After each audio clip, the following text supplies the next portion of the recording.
Located between Bartow and Fort Meade and Homeland, Homeland Heritage Park and Polk County Parks and Recreation hosts a multicultural event that offers visitors a look back at life in an easier time and a unique way to be entertained. All the details are coming up on Polk Place.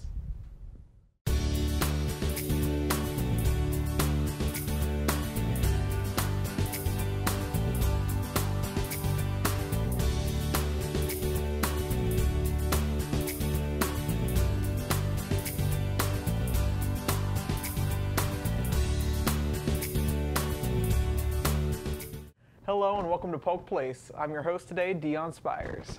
In studio today to talk about their event, we have two special guests. We have Linda Chansey from the Polk County Library Cooperative and Curtis Laubach, from the Recreation Coordinator from Polk County Parks and Recreation. How are you guys doing today? Fine. Thanks. Good. Thanks for being in here today to talk about your event. Your event sounds really exciting and unique, and it sounds like a great way for kids to learn about a little bit of our history here in Polk County. We're going to dive into what the event is in just a few minutes, but before we do that, I want to give the viewers an idea of who you guys are. So, Linda, let's start with you. Okay. What is your position with the Polk County Library Cooperative, and actually what is that for people who don't know? Okay. Well, the Polk County Library Cooperative is really the main office for all the public libraries in the county. We just serve as a liaison office for all the public libraries in the county, and I serve as an outreach librarian, so I'm out and about and in the schools a lot and in and out of public library programming, and I help with a lot of different projects like that. Okay. And how did you get involved with or how long have you been involved with the Polk County Public Libraries? Well, actually, a total of about 35 years. Wow. Yeah. Okay, so you go way back with them. Way back. What is the passion that drives you to be involved with this and be involved with the events and the kids and the reading and whatnot? Well, I just believe in, of course, reading is the primary reason, but storytelling, the oral art of storytelling is something that fascinates me, and it transmits so much to children, and the story form is so powerful, I got into storytelling over 30 years ago, and just this is sort of a natural outgrowth of that, of my own passion for storytelling, but also we tell the children many of our stories come from books, and they've been collected and passed down. And this is a diverse storytelling event, and there are different cultures represented. So I just feel it's a great way for children to not only be entertained, but also to be educated. Definitely. And more nowadays, you guys have kids that want to play video games and watch TV and that sort of thing. So having someone who is passionate in a position like yours to help them realize that reading can be fun and exciting is very important. Yes. Curtis, what is your involvement with Parks and Recreation? What do you do with them? Well, I'm a recreation coordinator out at Homeland Heritage Park. So day-to-day activities, I'm kind of giving tours of the park and, keeping it, upright, looking good. And I also help plan all the special events out there like this one coming up. Okay. And what is Homeland Heritage Park for those who haven't been out there? Because we were talking a little bit off camera. I didn't know anything about Homeland Heritage Park. So what is that? So Homeland Heritage Park, it's like an old historical kind of park. We have a bunch of old buildings, including the Homeland Schoolhouse, which is the oldest existing public school building in Polk County today. And the building is located where the park, where it was back in the day, in this very small community of Homeland. And so it's perfect setting for this kind of park. So it's like a little piece of history from Polk County right there. Nothing's been moved, nothing's been brought in. It's all 100% what was there back in the day, right? Well, just the schoolhouse was originally there. Oh, okay. Now the church was there as well, about a couple hundred yards away. Okay. But the other buildings have been moved on to help preserve them, keep them, functional, and educate the kids on the past. That's what they're there for. So cool. So you guys have a really cool event coming up that's going to help expand on that, learning about the past. It's called the Cracker Storytelling Festival. Either one of you, whoever wants to start, give me a little bit of background on what that event is and how it came to be. Okay. Well, originally the Storytelling Festival was called it was on the Swanee River, and it was started by Annette Bruce, and it came to Homeland many years ago. They moved it here. It was in Barberville too for a while. So this is the third home for the festival. But it's just it's a storytelling festival that promotes different types of storytelling, but we do focus in on the cracker heritage, and that word cracker came from the whip cracking or the corn cracking of the pioneers that moved into the county and into the state, into this area. So we want to honor that. We have a cowboy poet who comes, and he really honors that whole history of cracker, of what it means to be a cracker cowboy. And his name is Hank Matson. So we're really proud to have him every year, because the kids get to see and hear about that heritage.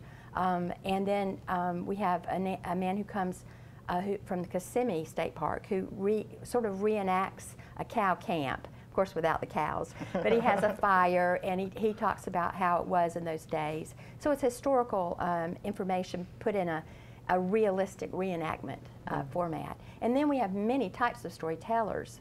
So that the festival through the years has grown. We're having a 3-day event this year. Wow. Because the school children, so many came last year, we really almost didn't have room for them. So we had to expand it. And this is the 28th year of the festival. So it's grown. It's a really fun festival. Mm-hmm. And that's a good problem to have to add another day because you have too many people, right? Exactly, yeah.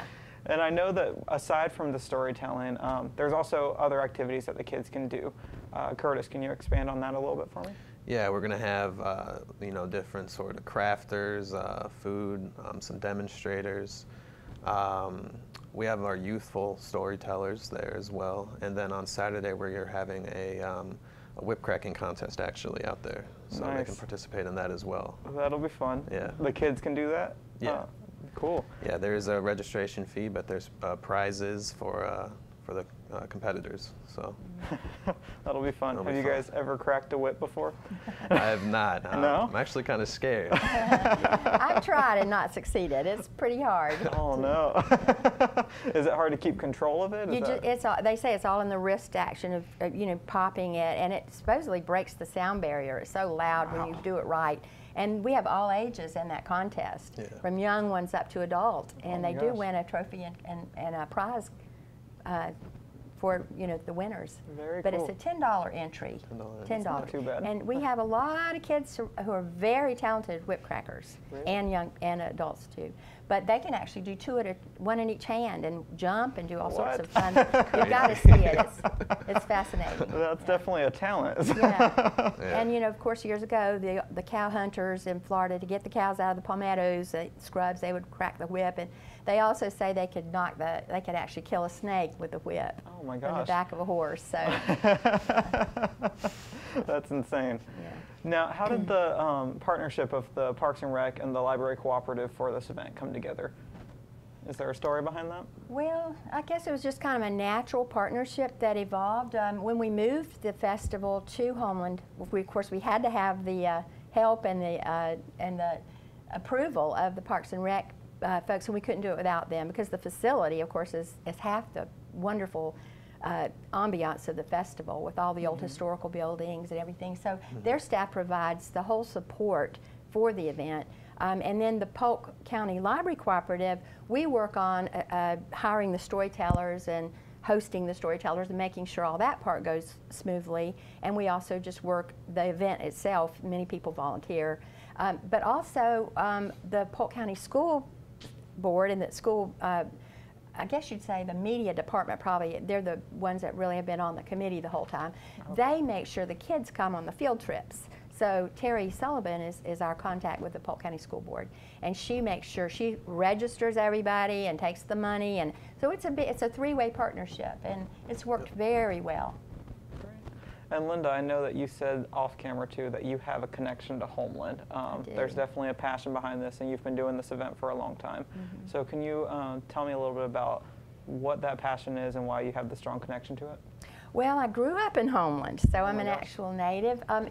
And it was a tiny little town, very close-knit. When I was a child, a lot of the fathers worked in the phosphate industry, and the kids rode the bus to school together. So it's just my home place. And of course, I'm excited that many of the children in Polk County don't know about the history of the old schoolhouse there. And my brother actually went to first grade there before they closed the school. And I didn't get to go to school there, but we played on the grounds as kids, and I guess kids still come and play on the grounds. And they moved the old Methodist church into the park, and I went there as a child and visited some, and had friends who went there, and I went to the Baptist church. And there's a little, it's just a tiny but a beautiful snapshot of the past. And they have an old pole barn there. They have what is a cracker house, like a one-room log house? Yeah, we have it's a log cabin there, and then we also have the Rollerson house as well. Mm-hmm. It's kind of more of he was a phosphate miner.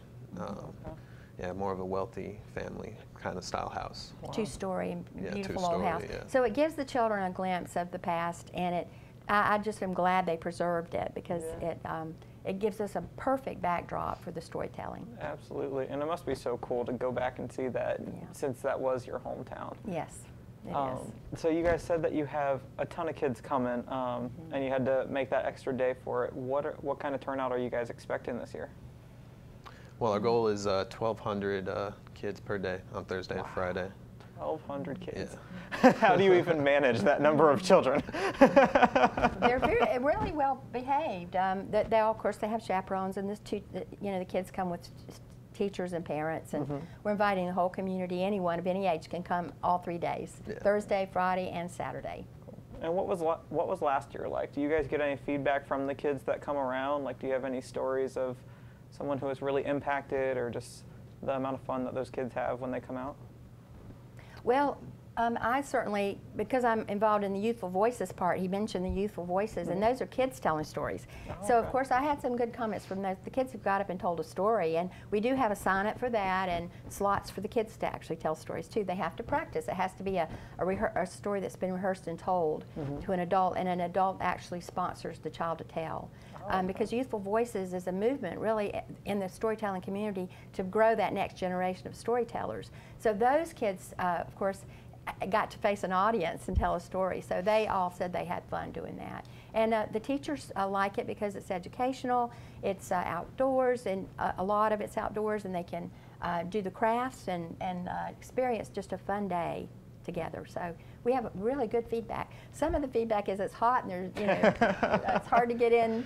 It's hard to get in because there were so many kids there last year. Hard to get a spot, but that's why we expanded it. Right. You do have to try to beat that Florida heat, right? It's tough. Yeah, it is tough. It can be really hot in October, or it can be, and it's rained a few years, but not. We hope for no rain. Of course, we hope for great weather. Of course, yeah.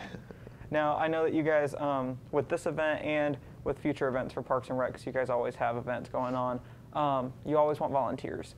So is there any way that people can get involved with this event, and how do they get in touch with you guys to do that? Well, if you're interested, or if you have any questions about the event, you can go ahead and give us a call out at Homeland at 863-534-3766, and then we can get in touch there. And what was the information, one more time, for the viewers? When, where, what is the event?